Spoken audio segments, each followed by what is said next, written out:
is Red Hot Reds Live. Here are your hosts, Ricky Logan and Roger Strauss. Welcome to the Red Hot Reds podcast. It is Sunday at 8 p.m.-ish, so we are Red Hot Reds Live.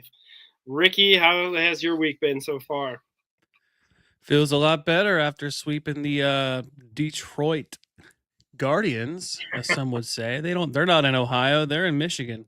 Lake Erie Guardians, yeah, all that good stuff. It has been a much better week than it was this time last week. Obviously, we had some weird struggles last week against the Braves and the Houston Astros, but now it's all behind us. The White Sox, what? I don't even remember that series. What happened there? No, it doesn't matter. We swept the Guardians. We're on to the next game. I don't even know the Pirates and the Cubs. It's just easy peasy this week, right, Rick? Oh, yeah. We are potentially having a guest join us later. We will see. Hopefully he'll join us in progress. If not, we'll have him join sometime later. But we are Red Hot Reds. We are here to recap the week that was for the Cincinnati Reds, and we're going to cover them every Sunday, 8 p.m. if we can. Last week we didn't have a show, but we did have an interview with Cleveland Guardians writer and Cleveland Guardians minor league writer Justin Latta, and we were grateful to have him on. And maybe we should invite the opponent more often. I mean, we got to get Reed on here now, so that way we can sweep the Cubs this weekend, right, Ricky? Oh, yeah, for sure. That's be a good look. And plus, shout out to him on the Locked On Guardians podcast as well. It's a big deal to have, for us specifically, having a guest with that kind of platform. That was kind of cool. Plus, he's a good dude, so it was a good conversation. Yeah, not a real big fan of chili, but not everybody's perfect. But anyway, we want to thank Justin we want to thank Doug and Jordan for this platform, Ohio Sports Talk. They allow us to put out our content, and so all their subscribers, all that. Please subscribe on YouTube.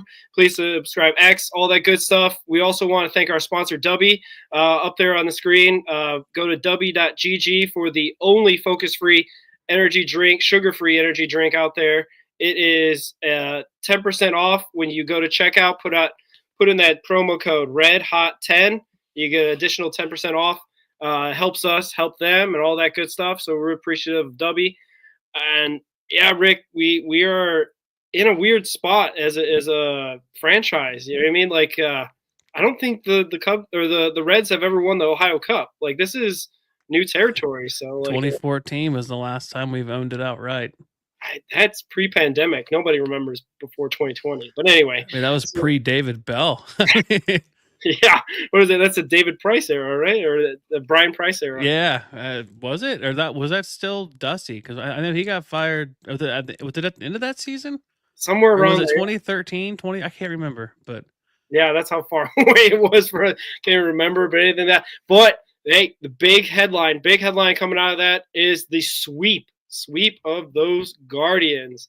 Can you believe that we are in a situation where not only did we win the series, but we won the Sunday game? Usually, Ricky, we get that situation where we get, I don't know, not that we're complacent, but you know what I mean? Sunday getaway game, Sunday, we don't necessarily have our best stuff. And not at any fault of the pitching. I think it's more of like a hitting stuff. But the guy that really brought it this weekend, unfortunately, an ex-Guardian himself, Mr. William Buchanan Benson. So what are your takeaways from this weekend or the week in general? Well, it wasn't great against Chicago, against your pesky White Sox, being a former Chicagoan. But we did get the getaway game out of that, and I think just kind of building off of that. And then obviously our conversation with Justin Latta kind of sparked the rest of it. But, and I guess like the headlining news of all that, we could probably talk on it later. It was just Pete and Shoeless Joe being deemed eligible for the Hall of Fame. I think that probably outshadowed everything. Just thank God, because of how putrid our offense was against the White Sox. But we're cooking now. And then that's Mr. William Benson. Billy Baseball is back, and I'm here for it. I'm excited about it. Yeah, for sure. This week definitely had huge amount of emotions from the announcement that, Pete Rose is going to be eligible for the Hall of Fame, basically getting off that banned list, and then basically going and having like one of the biggest crowds outside of opening day and outside of Ellie Bobblehead Day that we attended ourselves, that we know exactly what a big crowd looks like. That was insane. Yeah. So like, but then to have kind of come flat, losing 2 games to the White Sox I mean, they had the Pope on their side, to be honest with them. They were on a heater. Yeah, they were on a heater, to be honest with you. So maybe we just ran into some bad karma. We gotta say our rosary a little bit more before the next time we play the White Sox or whatnot. So it feels though that series, like I said, it feels like that one. Okay, we didn't get swept, which is kind of an adage that if you're not playing well, just don't get swept, and it allows you to, I don't know, have some sort of like foothold to build on. And that's what the Reds kind of did. They built on that getaway game where Benson came in and hit a home run, and then continued to rake into game 1 of the Guardians, game 2 of the Guardians, and then today, just the crescendo, just the final showing of like, hey, I've arrived, in some sort of like Reese Hines fashion of last year, kind of. But I don't know. This Reds offense, I guess I'm kind of a little bit skeptical. I'm not necessarily saying that Benson's going to just go back to hitting 100 and striking out every time, but it feels like this Reds offense needs like an inspiration. It had that feeling with Austin Hayes in the middle of April when he came into the lineup, kind of inspired the boys to go out there and win some games. Benson feels like that kind of inspiration now. I don't understand. I guess kind of like shrugging my shoulders like, hey, we got W's, we got wins, but is it sustainable to just say, Will Benson, go win us games? Right. Yeah, I mean, when you're slugging 1182, I mean, you're going out there and winning games, but I mean, obviously it's not going to be sustainable. But he is batting .455 in the last 7 games, and that's one of the main reasons why we're winning these games. But lost in all of it might have been in, I think it was yesterday's game where it was close, and then Santiago Espinal pulled back the bunt and hit the ball over I think it was the shortstop's head. And it just, I think that was the go-ahead run, and he's been struggling, and maybe that's something that gets Espinal going a little bit too. And like Sir Boy says in the chat, the pitching has just been outstanding. It's just, what do you do at this point? I mean, you might have thought it was a fluke, 2 weeks into the season, but we're almost 2 full months in the season, and I think that we have a legit pitching staff, and the bullpen was a really I guess unknown to start the season. But I was listening to Austin Elmore on the way before we got this started, and he was saying that outside of the Ian Jabot opening day fiasco, and then Emilio Pagan, gave up the walk-off home run against Mike Yastrzemski in San Francisco, there hasn't really been that many other blow-ups other than Pagan. Was it in Houston, or was it in against the White Sox where he blew the save, but he pitched over more than an inning. So that's kind of like, I mean, he wasn't really brought here to pitch more than an inning, but yeah, I mean, just this pitching staff is unreal. And who would have thought with the bullpen that we brought into the season that they would be a strength? Oh yeah, for sure. And Luis May has been an inspirational figure as well, just kind of going out there, getting the job done. I think he got his first career win yesterday. Yeah. So shout out to him. And I think he's one for the future. You've been talking about it since we started this podcast, that future closer. He's got the stuff. He seems to have the demeanor. It's Pagan's job to lose, obviously. He had that one blow up. I think he gave up the one run to the White Sox. I can't remember if he was in that Mariners series, if he kind of had a rough That was Ashcraft that blew that one. Yeah, Ashcraft. Okay. So he's had a couple bumps and bruises, but I think Tito has remained, he's kept him in that role, and I think it's the right job. He's got 10 or 11 saves on the season. So, and also shout out to Tony Santillan, who's been great out of the bullpen. He's one of the best relievers in baseball this year. He's been phenomenal. So, I mean, it's I think we talked about this in a previous episode, but like we have like 3 or 4 or 5 potential all-stars, and that could be possibly guys out of the bullpen too if Yeah. they if they've got opportunities and got the right stuff. It's kind of hard because obviously those are picked, I think, by the managers for the most part. So it's not like they can get fan voted in or whatever or what have you. But like it could be. I mean, Alexis Diaz was an all-star 2 seasons ago. Could see the same thing for Pagan or Ashcraft or Santillan. Like any of those guys, I think have had at least all-star worthy seasons so far. Now, hopefully they can keep it up going through the rough stretches of the summer into hopefully the contention period of August and September. But you like what you see so far, no doubt about it. And shout out Andrew Abbott as well, getting it done. I think he's 3-0 on the season. He hasn't lost the decision yet, and his ERA of 1.8, like quietly one of the best starters on this team.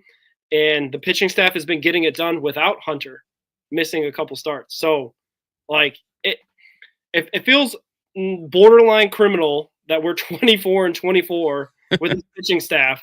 Like, and obviously the run differential is going to be like, it's not necessarily an indicator of success all the time, but they have the run differential of a better team, and they have blown some games. They had some games where they lost 1-0 and the pitching staff's been outstanding. So like, it feels like the Reds should be better. We're grateful, I think, that they're 24-24, but you don't want to waste this pitching. You don't want to waste this bullpen. And Ellie kind of got a little bit hot. I think he went 0 for 4 with a golden sombrero this series as well. But I think he's got like 3 homers in the last week. So it's getting there. We're getting to the point of the season where the Reds are, in June. Offense wakes up. Their favorite month of the year, June. You know what I mean? Like, so if they have a decent May as they're kind of bouncing back a little bit with this series and hopefully obviously beating up on the Pirates and, maybe taking 2 out of 3 out of the Cubs. You never know. It's at home. They played well against the Guardians, above 500 team at home. I don't know. I guess a difference of a week can really change your outlook on this club. How do you see this week going? Just quickly. Oh man, I'm always scared of the Cubs, just because. But the Pirates, we're avoiding Skeens, so that's a plus. And I don't know. I think the stat, if we don't have to worry about a rubber match game on game 3, I think I feel pretty confident about it. But the Pirates are always tough for us for whatever reason. I did a pregame show earlier in the year, and it was against the Pirates, and I think it was we won a series against them for the first time in 6 years or something. Or swept them. We swept the Pirates, right? Yeah. Yeah. We swept the Pirates for the first time since 2018. So, and the Pirates have been terrible since 2018. I think they've had one decent season since then. But you have to go back to with us, back 2012, 2014 was when the Pirates were actually legit. But I don't know. It's I'll never count the Pirates out just because they do have talent, unlike a team like the White Sox or I don't know, the Rockies. The Rockies are young though, so I kind of give them credit with that. But the White Sox are just poorly ran. It feels like they're bringing guys up and they kind of wasted opportunities just with Robert and Crochet and all the other guys that they had. That they had a window and they just didn't take advantage of it. But yeah I mean the Pirates, with you have O'Neal Cruz, Paul Skeens, Henry Davis is pretty good. The last time I remember, I think he was hurt, but I think he's playing. And then they had that other catcher. God, I can't think of his name, but he actually took the catching job from Davis, and they put Davis in left field. And I'll never count him out, but just somehow like Skeens today lost 1-0. He went 8 innings, 1 run. It's just that sucks, man. Yeah. Oh yeah, and Joey Bart, I think #1 draft pick for them as well. Pretty decent player, but this upcoming series is going to be a Connor Joe revenge series. So we'll see how that goes Great hair. for that. And yeah, he had great hair. I love his hair, and he might get picked off on the bases and steal third at the wrong time, but great looking hair. But anyway, this week's going to be difficult. It's going to not necessarily be a prove it week, I don't think, because I don't know. You're right. They're going to be in Pittsburgh, I believe, for this series. So it's going to be, you know what I mean? Like asking for a sweep would be a bit much, but I think 2 out of 3 seems fair for that. And yeah, you're right. The Cubs are pesky with their offense, and being a small ballpark like Great American, just don't get swept by the Cubs, basically, is my thought. So a 3-3 week seems fair. But yeah, I don't know. With a guy that we have that has broken through this week, where we thought that he was just going to dwell in AAA for the whole season and they'll just never give him a chance. William Buchanan Benson, I don't know, gives me a positive feeling going into this week against 2 division rivals, against teams you got to beat up on if you want to be contending in the division. So what are your thoughts on Mr. Benson this week? I guess my bigger thought is what do you do with Jake Fraley when he comes back? Because if Benson could go like 0 for 20, and I'm still keeping him up because he's got the power. You're not moving on from Lux. Lux barely gets pinch hit for, let alone benched. So I don't know what you're going to do with that. Do you move him down? Do you send Fraley down to AAA just to let him kind of get confident? Like it worked for Benson. It's worked for Benson twice. 2023, it worked for him back then too. And he has options. He does, yeah, he does have options. But with Benson, like he's got a better arm. He's, I don't know, equal defensively overall, and the speed he's got more speed. So I'm riding with Benson on this, but I think I saw you tweeted something out about potentially moving on from Friedel, and that's interesting just because of his age. I think he still has 3 years of team control, and he's going to be 30 this year. That's something. He might get something back, and I'd like Sir Boy says in the chat, trade for Brenton Doyle. Like that's a dream, dude. A legit like Gold Glove center fielder. We haven't had a good defensive outfielder since Jay Bruce, and he really wasn't that great. He just had a cannon. Yeah. But I don't know. Trade for Aroldis Chapman. Yeah, I mean he's still throwing 104. He's got the highest velocity for a pitcher this season, and he's what 37. Like that dude's ageless. I don't know how he's doing it. Yeah. But yeah, I mean, Benson's the guy I'm sticking with. I mean, he's got 5 home runs already. He's got 4 games in a row, and he's looked pretty solid defensively. I don't know. I'm riding with him. Yeah. My take earlier was kind of a building for the future type of take, because I get it.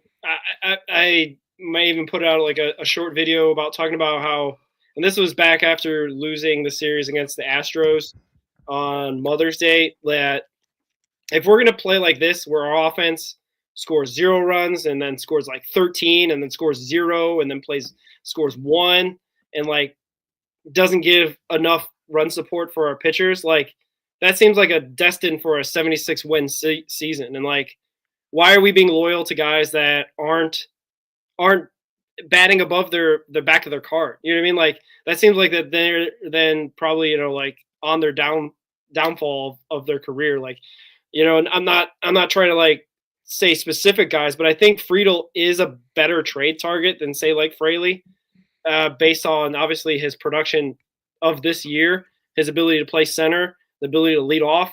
And it's not necessarily like Friedel isn't going to be able to provide any production for us this year.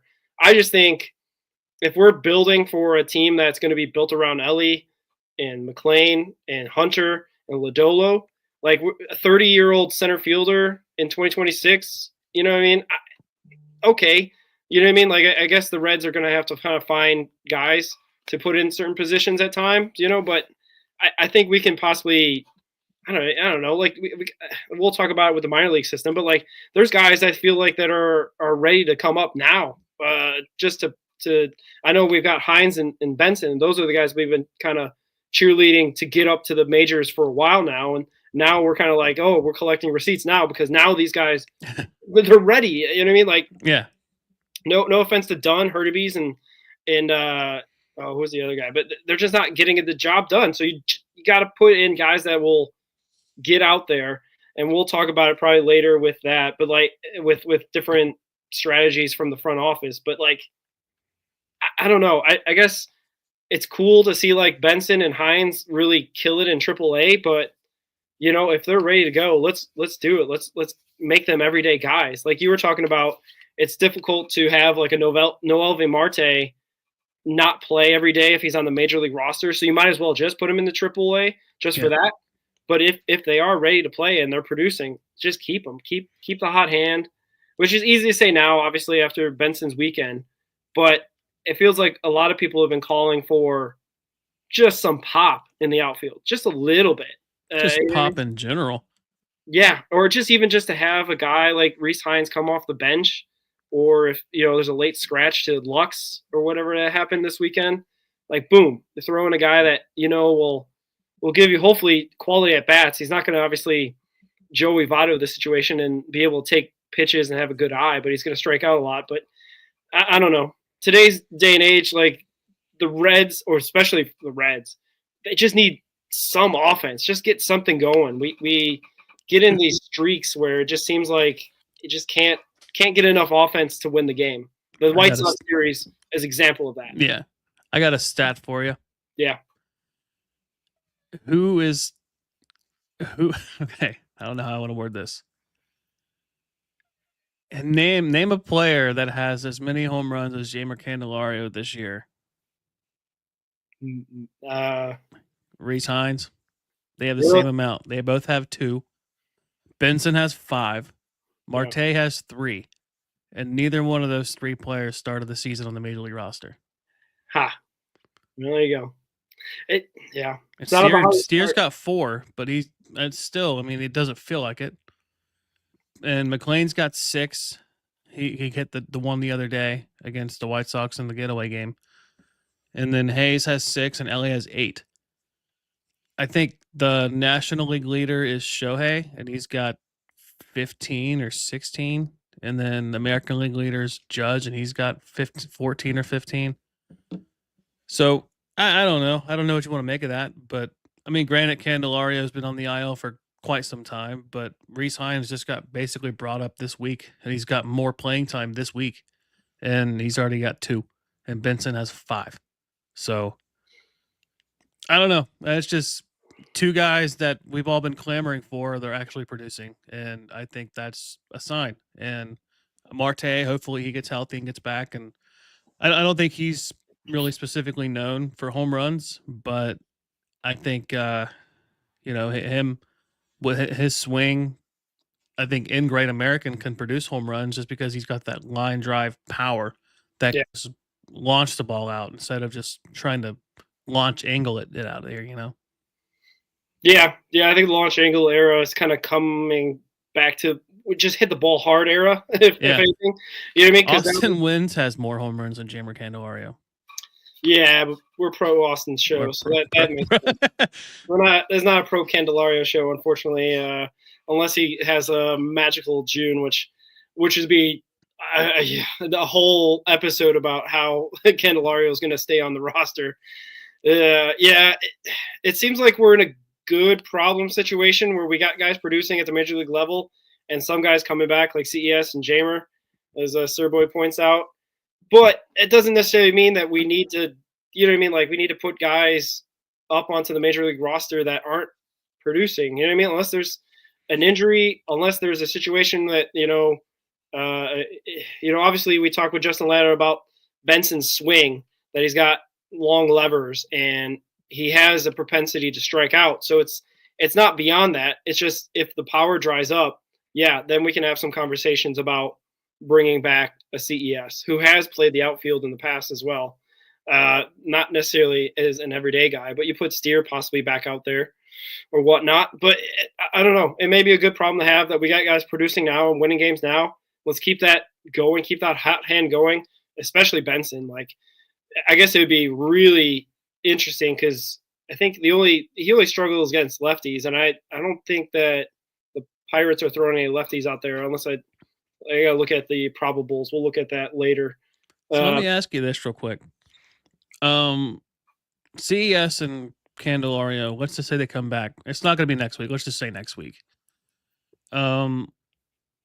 In June of in May of last year, Candelario hit 8 home runs, and he got hot. He struggled like he did this year. I don't think it was as bad, but he struggled coming out of the gate. Let's just say Candelario comes back, and in his rehab games, he's crushing, right? In CES, he crushed in spring training. Let's just say he goes in, his rehab starts, and he's crushing. What's a move? Because you have Steer mostly limited to first base. I think they said on the broadcast today that Francona feels comfortable putting him in the outfield.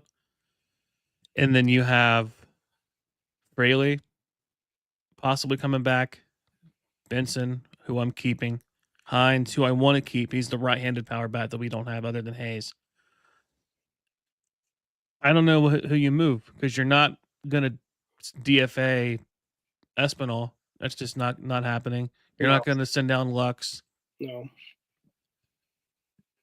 If Steer doesn't produce, do you send him down? And what about Wins, Trevino, and Stevenson? Stevenson hasn't really been setting the world on fire. Trevino's been like our one consistent guy. And then Wins hasn't played much here in the last week. So that's going to be a tough decision to make, especially if CES and Candy are performing. Like, obviously, if Candy's not performing, you got to make a tough call on that. I don't think they'll DFA him, but then again, I think they can get away with it. I don't think anybody will pick him up, and then maybe you just option him to AAA, and maybe he accepts it because I think he has the right to decline it based off of service time. Yeah. And then either way, you'll owe him, what, $30 million over the next 2 years? Yeah. So I think the biggest thing is seeing, obviously, what it looks like when all those guys are healthy. I think optioning Fraley to AAA because he's got options is my first move. Yeah. He's the first one ready to go, and there's nobody ready to move down because of injury or poor performance. I would say possibly I haven't seen much out of Stevenson lately, and he's got options, and we got 3 catchers, and Trevino and Wins have been serviceable.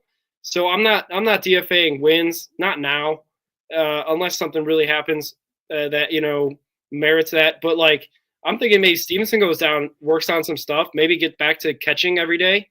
I don't know, working on that kind of stuff is my first thought. And then Candelario's on the bench. Knowing the front office, they're not going to eat $30 million in the middle of May or the beginning of June. That seems like an off-season thing possibly at the end of this year. Or they just keep bringing them back because they spent the money. They're not going to all of a sudden be like, oh, well, Candelario is, maybe a trade piece if we're not contending, maybe if somebody needs a switch hitting bat. But, I don't see it right now. I see him being off the bench, seeing that he's switch hitter, seeing that he kind of has to kind of earn his spot back. I don't see Candelario playing third. I don't see Candelario playing first right away. Like, he'd have to really be raking it, and somebody really have to be struggling. And maybe he starts on a getaway day. He has to really earn his money because I don't know. The accountability thing that we all talk about with Mr. Francona is like the guys that aren't producing need to produce when they get their opportunity. And if they don't, we go back to the guys that were producing and have been producing so that we're not in this situation where Spencer Steer's playing every day, but hitting 180 and looking like not himself. Full credit to him. He's still serviceable now because he's kind of warming up as it's been going. But like we're talking about April Spencer Steer, like I don't know, there's some weird, like he doesn't want to get optioned. He doesn't want to like obviously he's still a pretty decent player, but he was not himself in April. I don't exactly know what exactly. Maybe we'll see some Charlie Goldsmith piece about how he just said no, thank you. I don't want to be on the option. I'd rather just be on the bench. I'd rather be in the Major League Ball Club. I don't know. The Spencer Steer stuff kind of was weird. Obviously, we had a winning month in April. Hopefully, we can get possibly a winning month this month if we continue the hot hand and continue to win series. But I don't know. The Candelario situation. Sorry, man. Like a $15 million bench player. Okay. Not worth it. I'd rather pay him to play somewhere else. You know.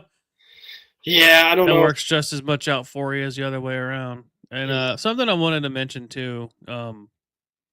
Sirboy, I saw Sirboy tweeted this. I think when the Reds played the Astros. Yeah. That the pitching staff seems to perform better with Trevino behind the plate as opposed to Stevenson. And I've kind of just eye test. It feels like it. And just kind of going through some numbers. Trevino, they extended him when they traded for him. They extended him. They gave him the 2-year contract with I think a club option for the 3rd year. We haven't made an offer for Stevenson yet, and I'm kind of wondering about that because he's 28 and being a catcher, like you don't have a whole lot more years ahead of you. I think he's in arbitration years this year. This coming off season was when he starts arbitration years, and when you're batting, well, I think he's batting 196 this season. He had a bounce back year last year. 2023 wasn't great. He missed a lot of 2022. 2020 was the COVID year, but that's when he was brought up and he came in with a bang. He looked like as advertised, but I don't know. Would he be considered as a trade piece just based off? I mean, obviously we have no other catchers in the farm system that are ready. Connor Burns is in Dayton. Alfredo Duno's in Daytona. We have a long ways to go, and there's just not really a catching prospect. But it seems like, I don't know. I guess I just didn't realize that Stevenson was already 28 because it's coming up on, this would be the 10th year he's been in the system. We drafted him in 2015, and he's only 4 years younger than Trevino. I didn't realize that, but I was just an interesting observation I've just happened to notice. But the 196, 1 home run, 5 RBIs, and it feels like the pitching staff performs better with the other catcher and not him. Yeah, definitely something to keep an eye on for sure. Yeah, we gotta figure out because carrying 3 catchers the whole year seems kind of weird. Not necessarily what normal ball clubs do, but the Reds seem to like to do it from time to time. But yeah, Stevenson, it's 28 years, the 28-year season. He should be in his prime, right? Like at that age, and he should be kind of hitting his stride. I don't know, man. Yeah, I don't think you can really get anything for him if he's going to continue to perform like this, other than potentially prospects, because like a club that may be needing a bat. Give us catching prospects in return. Maybe. I don't think you're going to get much for a guy who's hit 196 coming off an injury, 1 home run, can play catcher but hasn't played catcher, can play first base but really hasn't played first base. You know what I mean? Like he's not a real huge trade asset, at least right now for me. That's why I was thinking they put him in the minors, get his confidence up, get him right, get him catching again. I don't know. He's not playing every day, which is obviously that hurts as well to just get a rhythm going and stuff like that. Trevino, they extended him before the season. They believe in him. So at least for the next 2 seasons, he's going to be probably at least the backup catcher, but possibly catching more times than not. If obviously if Stevenson can't get right. So I don't know. It's a good question with what they're going to do with that.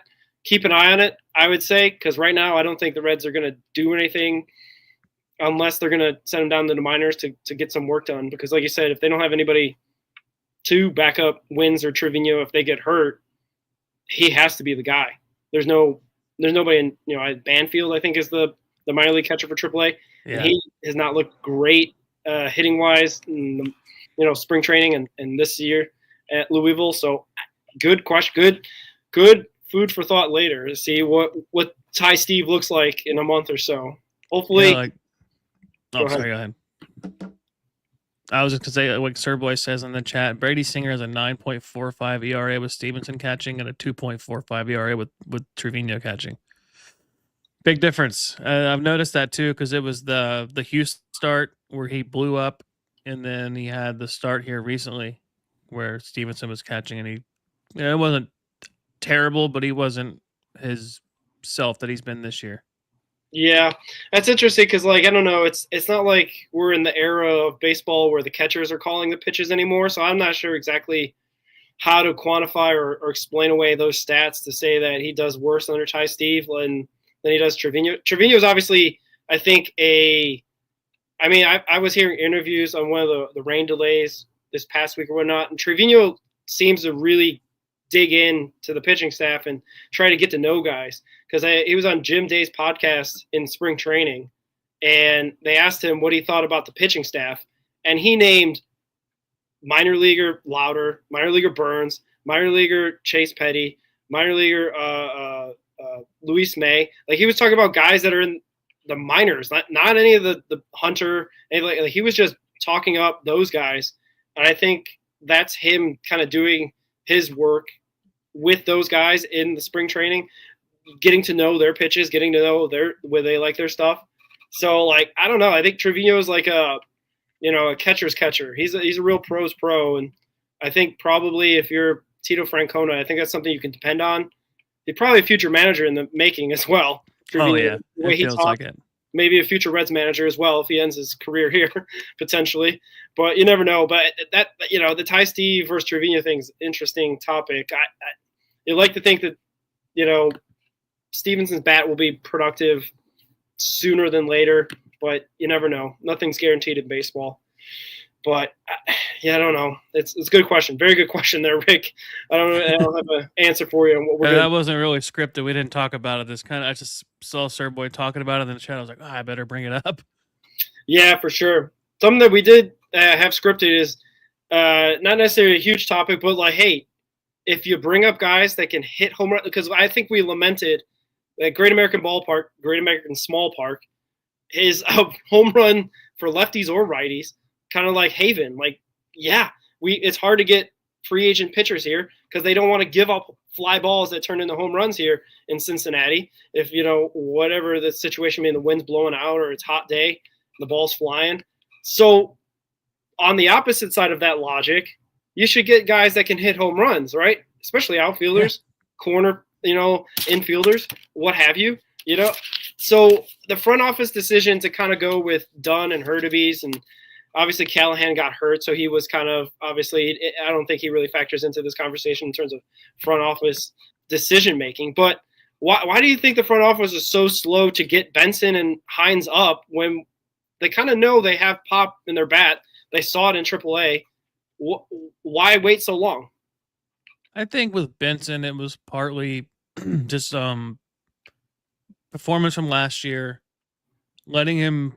He worked on his mechanics a little bit, and like Justin Letta had said that he's been tinkering with his mechanics his whole career, and I think he might finally have something. And I think that they wanted to let him kind of learn, which we've talked about it too. It's like you want your guys who. You don't want them learning on the major league level when they have the option to learn at the AAA level. And I think Francona is like the perfect option for that. Just I think his quality is let him get right, and when he earns it, he's going to earn it and he's going to stay. And I think he's talked about that publicly too. He said he's going to make the most out of this opportunity. And Hines, his biggest problem is really the miss too, but you wish that we talked about it with Clay Snowden, and Clay had said if you're gonna go all in on pitching in the draft, you have to go all in on hitting in free agency, and we just don't. Like our key acquisition this year in the offseason was Austin Hayes for $5 million. And what was it last year? Jamer Candelario, a 30-year-old aging third baseman switch hitter that is a notorious slow starter and never really was known as a power hitter. And you see like Crawl publicly saying like, "Hey, we're gonna put out. We want hitters that are line drive, gap to gap hitters. We don't want swing for the fence hitters." But I think that this team had Adam Dunn, like they'd be unstoppable. And like Michael Hart says in the chat, competition on the AAA level is much worse these days too. It just big jump to the major leagues nowadays. That is true. Like AAA back in the day used to almost be like a second, not like 4A really. Like there's a lot of 4A guys, but Benson, I think a lot of Reds armchair managers wanted him to start in AAA too, but then a lot of Reds armchair managers didn't want him to come up at all. And for whatever reason, social media, or specifically Reds social media, is so divisive on Will Benson. For whatever reason, if the guy is on your team and he's performing, love the guy. You know, it's like how many people hated Candelario until he hit 8 home runs in May. And granted, he got hurt last year, and then obviously this year it sucked. But I mean, why? I'll never understand hating people on your team, especially if they're performing. Yeah, the one thing I will say about Mike's comment is that Benson has done it at the major league level as well. So it was kind of weird. The reason why I brought up this talking point was when they had the chance to bring up, I think, Benson either last week or early this week, I forget what it was, they brought up Hurtubise, who was hitting like 190 in AAA. Yeah, that was it the Houston series last week when they or Somewhere, Atlanta? somewhere between the Atlanta and Houston series, they had a chance to bring up Benson, and they brought up Hurtubise, who's hitting like 190 in AAA. And it's not like Hurtubise has a couple seasons under his belt hitting for power or hitting for average and whatnot. So I guess the weird thing is, and you were talking about it as like a theory of possibly stashing him for a trade acquisition later. You know what I mean? Like, I guess that'd make more sense than having him be called up, having Hurtubise called up ahead of him. You know what I mean? That would make more sense to have like Hurtubise be playing in there. And then we saw, obviously, he got optioned back down. It's kind of strange. I feel like it's just the front office playing defense against itself, not necessarily, I don't know, thinking that Hines and Benson could get the job done. We've seen it with Benson. Hines had a good week last year, so I can see the being a little bit more skeptical about him doing it over a full season or a big portion of the season. But I don't know. I guess it's just it's great that he's up. It's great that he's hitting. Hope that they continue to have faith in him because we know he could do it. He did it for 2023. 24, obviously, different story. You know, but like a lot of guys in 24 had pretty bad seasons, and they're not optioning them all down to AAA as soon as they can. Would you like some stats? Is it good ones or bad? It'll make us feel a little bit better about where they're at right now. Okay. In the last 15 games in AAA, Jacob Hurtubise is batting .083, and he hasn't had a hit in his last 7. Thank you for your service and. But I don't know, man. I take that back. He did have 1 hit today in Louisville, but they lost. And Blake Dunn is batting .217 in AAA. Yeah. And in his last 7 games, he had 2 hits today, so he's batting .150 in his last 30 games in AAA. I think it might be Sal Stewart time in Louisville, in my opinion. Hector Rodriguez needs to come up to Louisville too. Those two, they need to happen. I think Hector Rodriguez could play in the bigs this year. I think that needs to be a serious consideration, especially if he comes up to AAA and hits like he has at every level. I think he needs to be a serious consideration. I'd rather move him up first over Sal Stewart because we got the infielders. I'd rather let him get. I mean, this is his first season in AA, but like the way baseball works is like, here I am preaching how baseball works, but like how baseball is today is they have that new ball that they've been messing with from like all the lower levels up through Double A, and then Triple A. They have the Major League ball, right? And move both of them up now. Let them get used to that Major League ball, and then if they perform, I mean, God, move them up. I mean, Hector Rodriguez, if he can hit, I mean, he's a better option than Friedel because just age, hitting. I mean, he'd be a good person right now. And then, obviously, like Hurtubise is not a big league player in my opinion. I just don't think he is. You can't hit 1.083 in Triple A and be starting in the Major League roster over a guy who's hit 4 home runs, a home run in 4 consecutive days, 5 home runs in 4 days. Like that happened. Yeah. I just wait for the Levi Jordan call up in the middle of June when it should be somebody. But no, Edwin Rios. But yeah, for sure. Hector Rodriguez, shout out to him. He's been raking. He's been great. I don't know exactly what the thought process is there in not necessarily getting him up to Louisville yet, but it's got to be close, right? Like it's got to be getting there. We've profiled him here, having some really good weeks. He's the outfielder that you'd like, obviously, see what happens when he does switch to the Major League ball. Because you're right, there could be some funny business with that ball that they're experimenting with the lower levels. But I don't know. You've got some stats. I got some reason for optimism. Let's go. In terms of what we've got. And I didn't even update it. I got to update it, though. I think, yeah. In 2024, at this point in May, we had only won 4 series, lost 10 series. We swept 2 teams, and we got swept 3 times. And we had a 19-28 record at this point in May, which obviously we try not to talk about May 2024 too much, but it is, yeah, it got worse after that, if that could be even better, and if that's even possible. But anyway, I think they lost to the Dodgers after that, and then they got that streak again at the beginning of June. But this time, in 2025, we've won 5 series, lost 9 series. We've swept 2 teams and not got swept at all. So we're not necessarily playing winning baseball, in my opinion.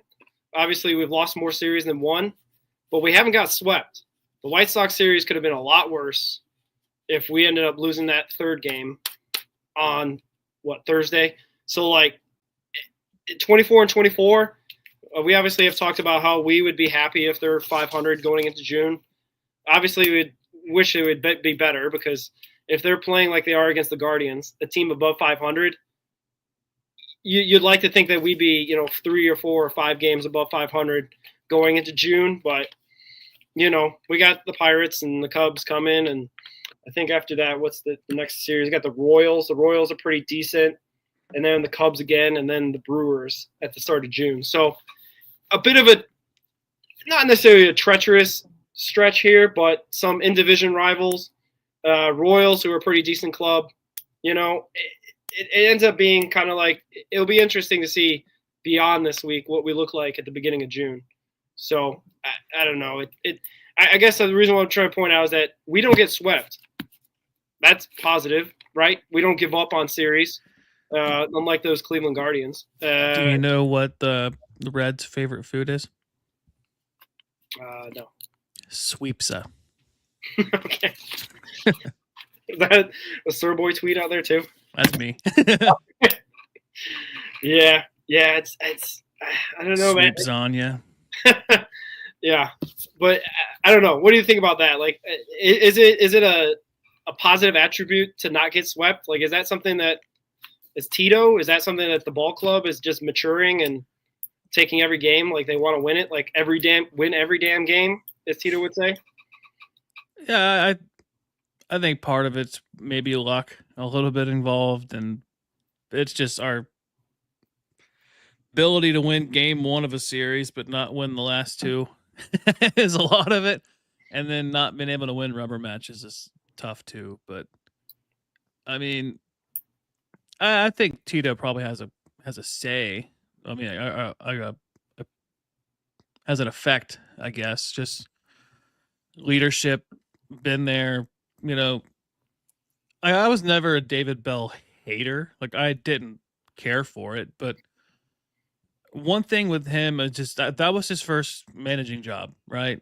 And he was kind of learning, and they gave him what, almost, was it 6 seasons to Yeah. figure it out. Never finished above third place in the division. Made the playoffs the one time in the COVID season, and we didn't score a run. Obviously, like seems like it's been like that ever since. But I don't know. I guess just Francona's demeanor, I guess, is just try to get the best out of your players every single day, and I think he's doing that with the bullpen, and he's trying with the offense. I don't know what you do when your guys aren't experienced enough to get out of a slump, or maybe not good enough to get out of a slump. But yeah, I think Francona is really one of the reasons why you can probably say that. Yeah, Sir Boy's right. I forgot the last sweep. The Reds have had swept 3 teams, and according to Sir Boy and WLW, last time they did that at this point last year, or at this point of the year, was in 2012. So, not necessarily thinking that we're a 2012 level of team, but we're definitely better than 2024. I feel like at least so far. Obviously, there's a lot more season to be played. I think we've been lucky in terms of not having terribly devastating injuries. Hunter looks like he's going to be coming back based on the last report sooner than later. Louder didn't have a great rehab start, and we'll talk about that later, but he seems to be on the way back. But yeah, I don't know. It seems like we're hopefully rounding into our June form and roll off a 12-game winning streak like we or a big time run in June to get us going and maybe hopefully contending those stinking Cubs. So do you want to know what the Reds record was on this date in May of 2023? Well, this was May, so this is before Ellie got called up. This is right when McClain got called up. We had McClain for a week. We were probably 19 and 24. Yeah, okay. So we're on pace to be a better team than 2023, and we were hyped about that team. Yeah, we got to just have hot take, but yeah. We'll see. But yeah, we'll see. I don't know, but anyway, let's move on. Let's get on to our Red Hot Red Player of the Week. This is a guy that's had a good week, and I try to pick out more than one guy so that way Ricky and I don't overlap. But I think it's pretty clear this week, and I'll let you go, Ricky, who the Red Hot Red of the Week is for. What is it? We're like 8 weeks in the season already. Jeez. So yeah, who's your guy? I think we can agree on who it is this week. It's William Buchanan Benson. He's set the world on fire, and he's making a strong case for Player of the Week for the National League. True.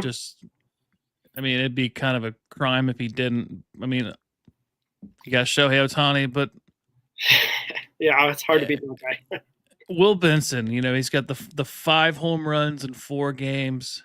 He's batting like .450 over his last 7 games. It's, what else can you say? He's come up and he's just kind of set the world on fire, and he's brought a spark to this team.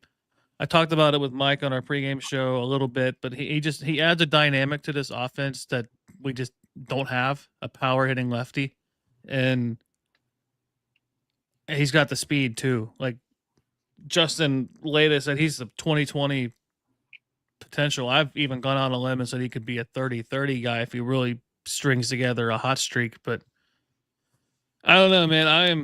I am thrilled that he's kind of shutting everybody up, and in a nice way. He's not being cocky about it either. He's a good dude from what you see just on the broadcast and interviews, and I don't know. What do you guys say about him? Because I'm kind of out of words. No, you've said everything. I think he's been that inspiration. Like I kind of equate it to Austin Hayes coming up in that mid-April, inspiring the team to get some hits after they had 3 straight 1-0 losses and all that. So it seems like the Reds kind of, I don't know if they need that, or I don't know. It feels like they just need a guy to kind of get them going. And Benson was that guy this week. I will say this in terms of player of the week. Will Benson did not get swept by the Angels this weekend, so Ohtani has that kind of against it, mark against him. And also shout out to Sir Boy. He said that Brent Suter saved the season. Brent Suter is warming me up to having an opener. I get it, Hunter's out, so like you don't want to like overuse certain guys. Petty hasn't looked great, and they actually didn't even use him in that opener game. They used just straight bullpen game. So him having those 3 strong innings, I think. What was it? The getaway game for the White Sox, right? What do you want? So like having him come in, like I guess it just works. If it works, it works, right? Don't fix something and it broke. Brent Suter has been kind of that opener role, right? He hasn't been really coming in high leverage and whatnot terribly much. So if he's going to be that guy when they need it, when a couple guys may miss like Lodolo missed one because he had just had his first baby. So Suter stepped up to give guys, a little bit more break. So why not? Like, I don't mind that at all as the second guy for Red Hot Red of the Week, honorable mention, basically. Yeah, and I'm going through the Reds team leaders and stats and RBIs. Benson's already 8th on the team in RBIs with 11. And he's really been playing every day for a week. Yeah. So I'll take that. Funny enough, Candelario's 10th with 10, tied with Espinal, and Espinal just, he's not much of an RBI guy. He's a get on base guy. Yeah. But I don't know, like there's not a whole lot of guys on this team really driving in runs, funny enough, but Benson, man, he's for sure our player of the week. And Brent Suter, if you are going to have an opener, he's my opener. Yeah, for sure. Yeah, it's pretty nice to have a sweep to get a 4-2 week after it will look like a pretty disastrous start to the week, losing 2 straight games to the White Sox. But, that's why you got to play all the games. You know what I mean? It's not over until it's over, as Yogi Berras say. We do want to profile some AAA guys just to kind of shout them out because some guys had some pretty decent weeks. For AAA, Edwin Rios, and you mentioned him actually earlier, Mr. 31-year-old. Shout out to the 30-year-olds out there still doing it.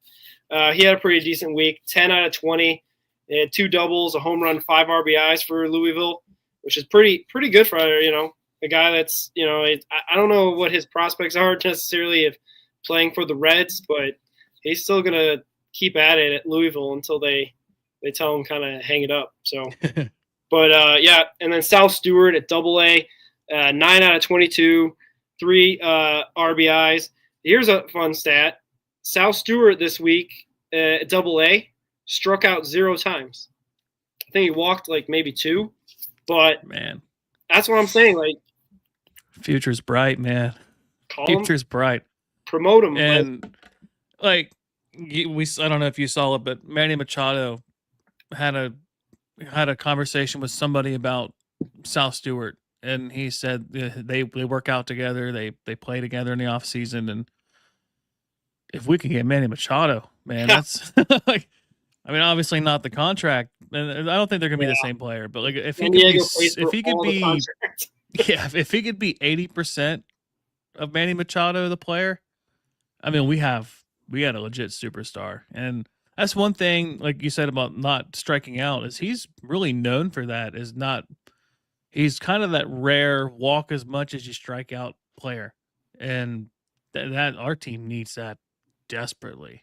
And if you can get him in the AAA and takes off, maybe you sneak him in as a September call-up, or maybe fights for the major league roster to start the season and next year, and then you're talking about him being brought up in late April and May next year, and just, man, that'd be awesome. Could you imagine? We've talked about it before, just an infield with, including DH, Marte taking over for Espinal, CES, McLean, Ellie, South Stewart, potentially a Cam Collier sprinkled in there too. And man, that's a dynamic lineup. Just infield, and you got to move one of them. I mean, I don't know. Like CES injuries concern me a little bit. I'd prefer if he is going to be playing, DH him. I don't want to take any risk, but he has played in the outfield. They played him a lot in the outfield in the fall league this past fall, and I don't know. McLean, no matter how bad he's doing offensively, he's still my second baseman. I just think he's the best defensive player on this team. But Marte has the potential to be great defensively at third. I think we saw a lot of that in 23. He struggled last year. And I think last year was just a head game, just with everything that went on. A lot of it was his fault. But I don't want to give up on him at third yet. But I know they have talked about moving some guys, and maybe you move Marte to an outfield spot. He's got an arm. He's got strong enough arm. Yeah. Or Stewart. I mean, there's been talks about him. He's played second base, third base. Maybe you move him like you did Tyler Callahan, and you get him outfield experience and see what he does. It is funny though. Kind of talking about minor leaguers a little bit. Edwin Arroyo, they're sticking with him at short no matter what. Yeah. So it feels like, are they just using him at short to get a trade piece? Just because he's not going to play short in the major league roster. Well, Clay mentioned that I don't know if he's got terrible insight or he's like huge insight into the front office, but Clay said that they should probably move Ellie to third because he's got the stronger arm, and Edwin Arroyo is going to be the shortstop of the future. I don't know if that's true or not, but yeah, it could be a trade piece. Who knows? This front office, put Jacob Hurtubise at third. You know what I mean? That's what they're. I don't know. You never know exactly what Brad Meter and Nick Kroll are thinking. So it's kind of like you just got to wait until they put down in the transactions and what they're doing. And I hate having to worry about like the future, but I don't think the future is that far away with these guys. I think they're a year away. Collier might be 2 years away, but I think Stewart's going to be a this year kind of guy potentially.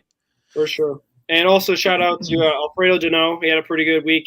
8 out of 20, 3 doubles, a triple, and 4 RBIs down there, playing for Daytona. Right, like he's your guy, the 19-year-old catching prospect, the only one we got in the system. He had a pretty decent week for the Tortugas. But moving on to the guys that didn't do so well. Unfortunately, our guy Rhett Lauder had a rough AAA debut after going up against Mr. Clayton Kershaw in the ACL Reds versus the ACL Dodgers, a week ago or so. Yeah. He only lasted 0.1 innings. His 4 earned runs gets him a 108 ERA. Obviously, that's kind of like, obviously it's AAA. He'll probably get a few more starts before they deem him ready, unless something happens. Obviously, the pitching staff's been so good, there might not be space for Lauder yet. It's a good problem to have sometimes, especially if Petty kind of gets it going again. You never know. But yeah, he didn't have a great, to say the least, debut in AAA. Dom Patelli at AA. He only went 2 for 15 with a double, and he's batting 165 on the season. Not necessarily one of our better prospects, but we featured him as well, I think, in a past 3 down. And he's kind of still in a funk down there at Chattanooga. So hopefully he can get out of that. And my single A down is there was a fight in Daytona 3 days ago, where there's a pitch thrown behind a guy, and they broke out both benches. Only 3 guys got ejected. I can't remember how many Tortugas were ejected, but it was an ugly scene. It was all over. Shout out to Greg Kuffner, Red Dailies 4. He covered that in his piece in SI and also on his Twitter, Reds Daily 4. So yeah, it was kind of a weird week, to say the least, to have that be a part of it. But yeah, I kind of wanted to have like an honorable mention. I don't want to say like up or down, but he's kind of in the middle of the road. But the Reds have recently moved Connor Phillips to the bullpen. Oh yeah. And he's been in the bullpen in AAA. And he has allowed 2 hits today, but he's allowed 1 hit on the 17th, no hits the game before that, 2 hits on the 11th, 1 hit on the 8th, 1 hit on the 6th, and 1 hit on the 3rd. And he's been pitching an inning an inning or in a third, or almost an inning and 2/3. He hasn't pitched 2 full innings, but in 7 1/3 innings, he's given up 8 hits, 5 earned runs, but he's had 1 earned run today and then no earned runs for the previous 2 games before that. So he's kind of he's a piece that you could see potentially in the back of the bullpen. I think he hit 101 pitching. So take that what you want, but I think he's a future bullpen piece as well. Yeah, on the Ashcraft path, potentially being a guy that was a starter, but maybe in shorter stints can really dial it up. 101's pretty fast. I think that's better than Ashcraft. I mean, Ashcraft only gets up 97, 98, 99. So how about that? Rebuilding himself. We were talking about Connor Phillips a lot in our minor league show or minor league episode as well. So shout out to him. Hopefully he can keep it going. He's at Dayton, right? So he's working his way back up, hopefully. But yeah, shout out also ACL Reds. I think we talked about this before the show. Tyson Lewis has been raking, and your guy Cheyenne Lin had his debut and has his pitching debut coming up this week. So shout out to the ACL Reds out there in Arizona in the Complex League. So any thoughts about those guys? Tyson Lewis, he could be Daytona ready now, I think. He's swinging the bat fast and hard, and he's crushing it, and he's fast, and he's I think he was a high school prospect picked in the 2nd round, and he probably could have been a 1st-round pick just based off of all of his skill sets. But when you hit a home run, when you have a hit, who's the hardest hit StatCast hit of any Red ever in the StatCast era, at 119 off the bat, and you're 18 years old in Arizona, that says something, because he's just going to grow and get stronger. So I think Nick Kirby on Twitter has been really hyping him up. So yeah, I think him. And then like the Reds are using Cheyenne Lin as a 2-way player now. So I think that, I don't think when people think 2-way player, they're going to immediately think Shohei Ohtani, just because great pitcher, dominant hitter. I don't think he's going to be Shohei Ohtani. I don't think he's going to be a 50 home run, 50 stolen base guy. Yeah. But I think he could be a guy that could easily, hit 260, 270, be a serviceable hitter, hit a couple home runs every once in a while, and then go out there and be a 3rd or 4th starter in a rotation. And that, if you get that and you have one player taking 2 spots like that, that's a plus. So I'll take that. Yeah, for sure.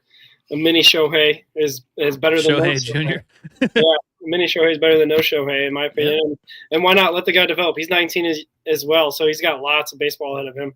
So, yeah, shout out to him. Hopefully he has a good debut this week. We'll keep an eye on that and update you probably this time next week. And, Ricky, I skipped over talking. I'm sorry. It's one of our more popular or infamous topics of the Reds Facebook comment of the week. I didn't know you had one.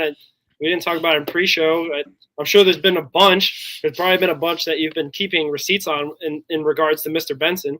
So, but what do we got here for the comment of the week? So I had some choices, but I wanted to take one that I posted. Oh. So This is my own. I'll take credit for it. The Reds Twitter comment of the week. Yeah, okay. Yeah. Cincinnati is in Ohio. Our chili is the best, and Cleveland got swept by the Reds. Yeah, so a little self-promotion there. A little, S talking, as they say. A little, well. A little smack. Yeah, I get the whole geographic thing. I get it. They're trying to be an insult and all that, and everyone also talks about, well, Cincinnati's airport's in Kentucky, and that makes sense. I always hear that all the time too. And when you land, they say, "Welcome to Cincinnati, Ohio." Exactly. And the moment you step out, you're in Kentucky. Exactly. Yeah, exactly. So I get that kind of confusion when people fly into CVG, but same time, it's like, well, where are you going to put it? You're going to put it on the river? Anyway. Right. Where else can you put it? So I've been seeing the ones that go around that have the J-Ram, the Jose Ramirez, having something on his shirt, and everybody's putting their own stuff on there. Yeah. It's been ripe for those type of comments this week, and it feels good to sweep a team, and it's above 500 team. Our record against above 500 teams has not been stellar in the last couple of years, at the very least. But like, hey, we'll take it. We'll take a sweep. We'll take all the smack talk that we can get, because you know what, we are one win away from capturing the Ohio Cup, Ricky. One win away. We don't have to win the series. We obviously, if we get swept, I don't know. There's these weird rules about the Ohio Cup where, like, if you have, the same, like, because it happened last year, didn't we, like, split the series? But because Cleveland won it the previous year, they get to keep it. It's like you have to win it. You have to beat them to win it type of thing. So it's like, I'm glad they're doing 6 games, but that also, they could go 3-3. So neither here nor there. This is not. This is the only time that we're going to probably seriously talk about the Ohio Cup, because we actually have a chance to win it and stick it to Cleveland, and Frank Kone has a chance to stick it to Cleveland in a odd way. But one win away for that illustrious Cup, Ricky. Just mark my words. One win away. And all we need.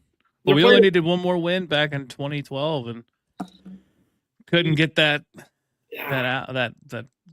illustrious playoff series win. Buster Posey's grand slam slammed the hearts back of every Cincinnati fan. Just, it sucks. Yeah, and it's a good thing Reed didn't join us, because he'd probably bring up the one win that Pittsburgh had over the Reds in 2013. Yeah. In that Cueto. Yeah. So, yeah, shout out to Reed for not joining us. So we at least keep this a Reds show and not a Cubs show. Love you, Reed. But yeah, you got any upcoming thoughts about the upcoming week against the Pirates? We're missing Skeens. I haven't looked that far to see what the Cubs are putting out there. They probably don't even have the probables out there yet. But what do you think a good week looks like for the Reds? A good week for the Reds would be taking 2 out of 3 from Pittsburgh and hopefully getting at least one win in Chicago. I say that only because the Cubs are leading the division. Yeah. And if I remember right, didn't they have a really tough schedule to start the season, and they got out hot, and then their schedule got easy, and they've been slumping a little bit. I don't know. Plus it's in Chicago. I think just that ballpark is just a big variable. If the wind's blowing out, like the game's in Cincinnati. Oh, is it in Cincinnati? Okay. Yeah, the Pittsburgh series is in Pittsburgh, but okay. So that being said, I still get one. If we can get one and kind of go 3-3 for the week, I'm good. Yeah, for sure. 3-3 sounds great, especially because the Cubs, out of everything, have the best offense in the division, like hands down. Way better than obviously the Reds. The Reds have a real Jekyll and Hyde, is what I heard described earlier, where they can go 0 and they can go 24. Yeah, I was looking ahead. It's the week after they're playing in Chicago. It's the next week. Yeah, that's what it is. The end of May, beginning of June can be rough because they got then the Royals and the Brewers and the Cubs in Chicago. I think the Brewers one's at least in Cincinnati, but still the Brewers. Anyway, that'll be another show a week from now talking about that terrible team. But anyway, I think 3-3 seems fair. If you sweep the Pirates in Pittsburgh, I think it just adds insult to injury to that franchise. They're not only having a bad year on the field, but they just keep making mistakes off the field. Had a viral video of a guy challenging an usher recently, and that I don't know. It's just Pittsburgh. That was a bad look, because apparently, from the report that I read, that the fan was harassing a concession worker, and the usher came over to him to get him away from her, and then that whole viral video happened, and it's disgusting, man. When you can't just go to a game and just be a fan and just watch baseball, you got to let, whether it's that or politics or whatever, religion, anything, you have to let it ruin your experience. Just sports used to be take your mind off of it, take your mind off the world, and now it feels like it's not that anymore. No, it's ugly scene in Pittsburgh, and they are ugly franchise to say the least. Just to put it as nice as I can. And then the fan that fell from the Clemente wall. Yeah, that was weird too. I looked into it a little bit. It looked like he jumped. Yeah, it was a weird situation. Has there been any news on that guy? I'll give that a quick Google real quick because they've been quiet about it. Well, that might be the only thing that they've been able to keep quiet. Obviously that Clemente wall was in the news for being taken down earlier in the season as well because they put up a sponsor instead of the 21. But anyway, yeah, I don't know. It definitely seems like division team, you just got to get those W's any way you can take them. The Cubs, like I said, have a really good offense, and that's kind of scary coming into Great American Small Park. You like to think that the pitching staff is going to try to hold them down as best as possible, but they've also got some pretty good studs starters as well. Even though they lost Justin Steele for the year, they got Hunter Brown doing pretty well, and they got some guys. They've got probably the best talent of the roster in the division. So yeah. If they lose the division or lose the series, you hope that they don't get swept, right? The whole thing we've been talking about, just don't get swept. So I have an update on the fan. Okay. He's okay. He's out of. I think he's still in the hospital. Still a Paris fan though. Yeah, and that's got to be just like an extra injury to deal with. He broke his neck, clavicle, and back. Oh, he is out of intensive care and preparing for physical therapy and rehab. So there's that. Whew. Well, okay. Yeah. All right. That's a segue. This week definitely will be interesting. I think they play tomorrow, right? Like they don't get any off day until Thursday. So hopefully they can continue this momentum. Keep Will Benson in the lineup. Keep Reese Hines getting at bats. Hopefully the Reds will be they have 4 wins right now. Win number 5 tomorrow. Are you on the pregame show this week at all, Rick? I have Friday. Okay, yeah, no Mike Monday. And I'd be on there Friday. Cubs pregame. Yeah, that's gonna be fun. And I think I have Memorial Day to have that Monday. So that's the next Monday that I have. Yeah. But yeah, man, that's a lot of fun. I like it because Mike and I have a good chemistry. Like me and you, like we have a good chemistry. Me and him have a good chemistry. I feel like the 2 shows that I do, I have 2 great people to be alongside. So I'm really happy about just how the luck of the draw happened. Me and you meeting and talking and riding together and doing this. Like I'd never been on camera. I'd never done any of that stuff before. So I'm like new to that kind of stuff. And then Chatterbox's stuff, that's just straight to the point, straight facts, kind of lay down the preview of what the upcoming game was. And that's a lot of fun, but I'm really happy about all of this. It's been a fun year so far. I never dreamed of this. Yeah, hopefully it continues to be more fun. Hopefully we're not talking about, I don't know, whatever controversy, whatever silly things are happening.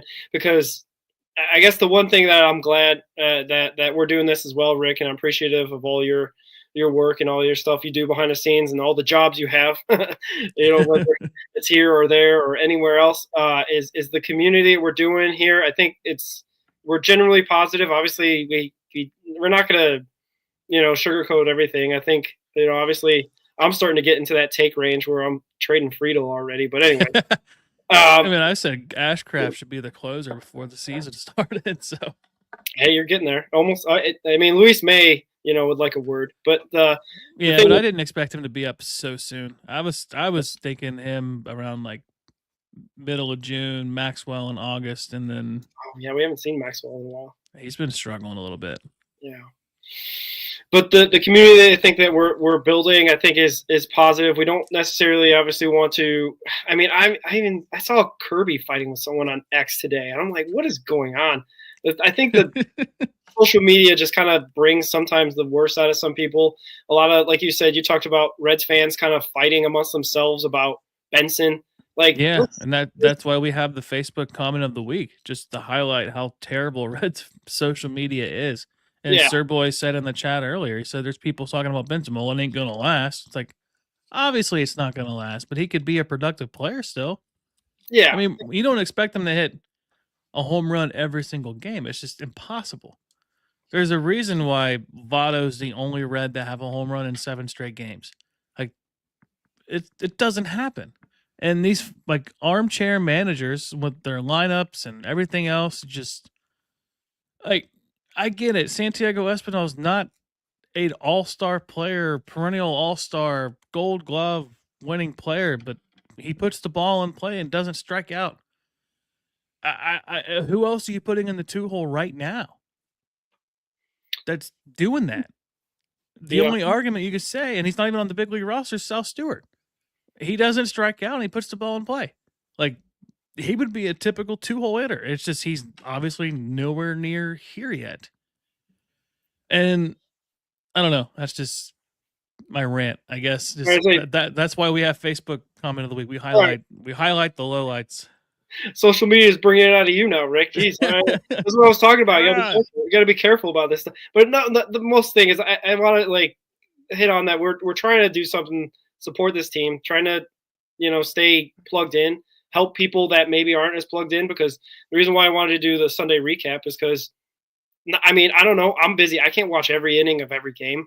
Like I didn't even see today's game. I had to text you like, what was the score? Because I was doing something. So it's like, the Reds are here, like you said, they're here for not just our entertainment. They're here as a symbol of our community, a symbol of Cincinnati and the tri-state at large, and even bigger because Reds country is huge, man. Like there's a bunch of people all over the Midwest and all over the place, even further, that support this team, and we want that to be the message, not who's right on Twitter today. So I don't know. Yeah, a little inside baseball is our show was almost named "Sell the Team, Bob." So that just tells you how how.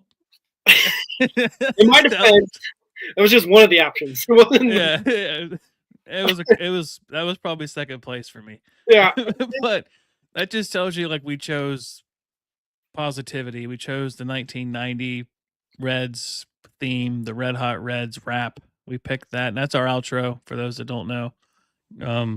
We chose that because we want to bring that back. We want vibes of the 90s. It felt like the 90s team they were all close, good friends, and I feel like the team that we have now is pretty close to that with Ellie and McLean and Marte and Benson and all these guys. They're good friends too, So I think, I don't know. I'm glad we didn't pick Sell the Team, Bob. In my defense, if we're gonna extend Ellie, Bob's gonna have to sell because you point out that all the time that his contract is gonna be worth more than Bob Castellini. So there's no way that we're extending.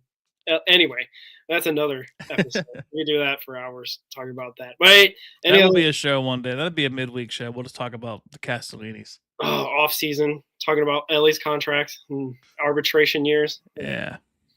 Okay. Well, let's keep positive. Any other things you got for us, Rick, before we sign off? No, I got nothing. I'll go on another rant. Just support your Redlegs, man. They're playing the lowly Pirates, so let's beat up on some Pirates, beat up on some Cubs, and go into June, the favorite month of June, on a hot streak. Yeah, and support W.GG for the energy drink, clear, sugar-free, clear focus energy drink out there. 10% off at checkout, Red Hot 10. Support them, support us. And if you got nothing else, Rick, go Reds. Go Reds. We're the Reds. Red Hot.